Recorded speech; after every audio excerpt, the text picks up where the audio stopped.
Going Beyond is a presentation of Beyond Housing, helping entire communities become better places to live with RareGem Productions. Reliance Bank, your locally owned hometown bank, is pleased to sponsor today's Going Beyond radio show. With 20 locations throughout the St. Louis area, Reliance Bank is making money a little friendlier. Member FDIC and equal housing lender. We're going beyond. Today on Going Beyond, a deeper conversation with Dan Isom, former chief of police for the city of St. Louis and professor of policing and community at the University of Missouri in St. Louis. The police department was a large organization with 9 different districts. You know, those districts have to work together and collaborate, just like 9 different municipalities. The inclination, even within a big organization, is oftentimes to isolate yourself and to focus just on your problems. And so one of the challenges of the leader is to make sure that everybody comes together, is on the same page, shares information. And I think the police departments in the 24-1 footprint are doing that. Chris Krehmeyer asks about policing and how to be safe in our neighborhoods. Beyond Housing is going beyond. That and more ahead today on Going Beyond with Chris Krehmeyer, right after this. Reliance Bank is focused on meeting the banking needs of the entire St. Louis community. That's because Reliance Bank, unlike the big national banks, is locally owned and operated. It's run by people you know, and that's important when you're looking for a personal checking account that's really free, a mortgage, or a loan for your business. So stop in and introduce yourself at one of their 20 branches throughout the St. Louis area. Reliance Bank, making money a little friendlier. Member FDIC and equal housing lender. Hi, my name is Kevin Buchek. I'm the chairman of the Board of Trustees for the Village of Belnor. I believe that the problem facing St. Louis today is racial inequality. I believe that people in St. Louis should live together. We should integrate our society. People of all races, creeds, and economic positions should live together as one. And I believe in going beyond. We're going beyond. Welcome to this edition of Going Beyond. I'm your host, Chris Krehmeyer, President and CEO of Beyond Housing. And today we're going to talk about policing and the community. We're going to talk about how do we keep our neighborhoods, how do we keep our children safe. Joining me, former chief of police for the city of St. Louis and now professor of policing and community at the University of Missouri, St. Louis, Chief Dan Isom. Chief, welcome to the show. Thank you, Chris. Thanks for inviting me today. Well, I think folks around town heard when you left the police department, you were going to the university. So maybe you can tell folks what you've been doing for the last year or so now that you got out of that hot box of being the chief of police of the city of St. Louis. Right. Once I retired from the police department, I had this dream of being a professor and working specifically with policing and also the community. So it's a job that was a dream of mine. So for the past year, I've been teaching undergraduate students. I have 2 classes. One is policing course, which just talks about basic policing. We've got a lot of young people who are interested in law enforcement. And so I teach a semester-long course on that area, and then also teach a intro to criminology and criminal justice, which talks about the criminal justice system in general, and then reasons why people commit crime, why is that crime in certain neighborhoods, how do you track trends in terms of crime. That class is about 200 undergraduate students. That's a big class. Big class, just out of high school. So it's interesting and rewarding experience. I bet, particularly being in the undergraduate space, there's a lot of stuff that's probably pretty illuminating for the students in terms of what they know or thought they know or didn't know about policing and coming from that side of the table relative to their perceptions from just being a child growing up.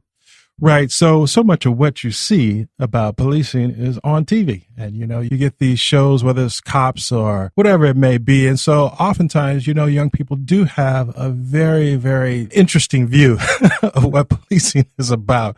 And so one of the things I tell them as we start out is that policing is a very complex profession that involves a lot of different tentacles, right?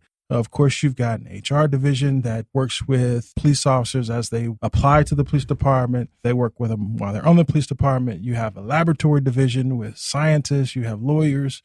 And then just the officer, his job has become much more complex and demanding over the years in terms of the academics you have to have behind it, the social skills, understanding of the law. It's a pretty complex job. And again, I think sometimes, like a lot of professions, what it takes to do it and do it well is underappreciated. And I think in today's world where regrettably violence and guns, and our listeners out there know far better than I some of the challenges, and to be out there every day knowing that there are wonderful people that you serve and protect, but there's also some folks who don't have the respect for police officers that maybe we used to have. Right. And so when you look at the policing profession, certainly there's a very dangerous side of it. And there's a side of it where you might have to one day use your weapon, unfortunately, but that's very rare. You might have to chase somebody in a pursuit, whether it's a foot pursuit or a car pursuit. And those are all kind of exciting, dangerous things. But the real social, personal skills that you need to do the job are more so like a social worker, more so like a lawyer, more so like a counselor, where you're meeting people in a position where they're in crisis a lot. Right. And historically, has there been training for police officers for that? Or is that something that has been growing over the years? That is something that's been growing over the years. I'll give you an example. When I first came on, there was very little training associated with dealing with people who had mental illness. And we know that mental illness is a huge issue in our community today. We see in Sandy Hook and all these other mass shootings. But even on an everyday scale, right, we see people going to jail who have mental health issues. We see children in school who are struggling with it. And the police department, like many other institutions, had no training in that area. So now most police departments are trained in CIT training. CIT. Crisis intervention training. Okay. And we wait till officers have about a year on so they can understand their job and be able to appreciate this training.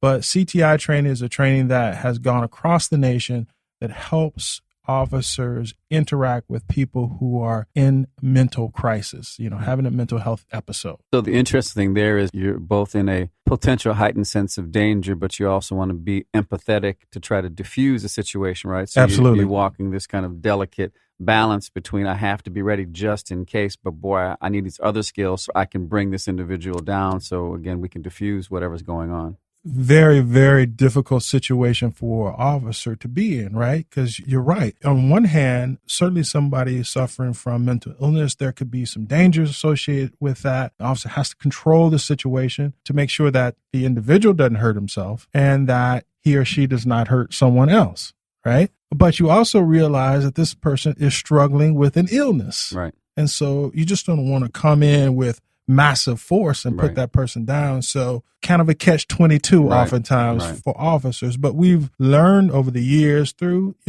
oftentimes bad incidents that there is a way Right.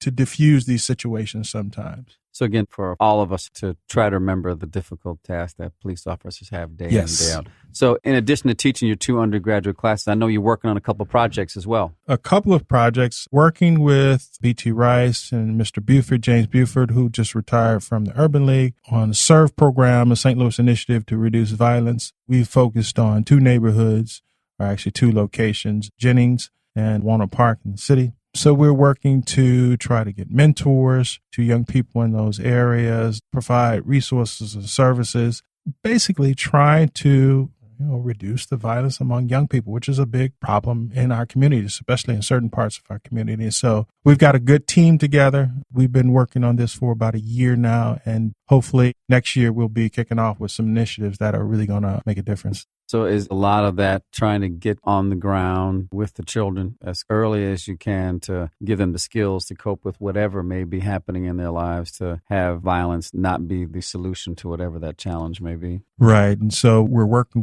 through both school systems, Jennings School and also St. Louis Public Schools. And you're right, just to try to intervene in early age. And, it's not a huge program. We were trying to target, a smaller group of kids so we can be effective. We can't take on the entire Jennings School districts or the entire St. Louis Public School districts, but we think that we can make an impact with a small group of kids. So that's one. So what else? So the other things that I'm working on is, of course, with Beyond Housing. With the 24-1 project, we've been able to bring together a group of police departments, and really the work has been done by the police departments. Really, the only job that I've had along with Beyond Housing is convening the group, and just an amazing set of chiefs and police departments that make up that inner ring of North County. They're doing some very amazing things. And I think oftentimes many police departments, the good that they do, right, doesn't get highlighted. Yeah, so a lot of what we hear about some of the communities up in the 24/1 footprint is the red light cameras or don't speed in the communities. And I will remind our listeners, please don't speed up there because, yes, you will get a ticket in some form or fashion. But as you said, Chief, there's a whole lot more going on. I think one of the knocks on small communities, small municipalities throughout the region is, they're inefficient and ineffective. And I think what we've seen, and certainly with your help in convening the chiefs, is how can you work better together? What are the things that we can do together to provide the highest quality services to the constituents of all your communities, but do it in a collaborative fashion? Right. And, I actually look at it like the St. Louis Police Department. The police department was a large organization with 9 different districts. Those districts have to work together and collaborate, just like 9 different municipalities. And so, but their inclination was to kind of do our own thing. The inclination, even within a big organization, is oftentimes to isolate yourself and to focus just on your problems.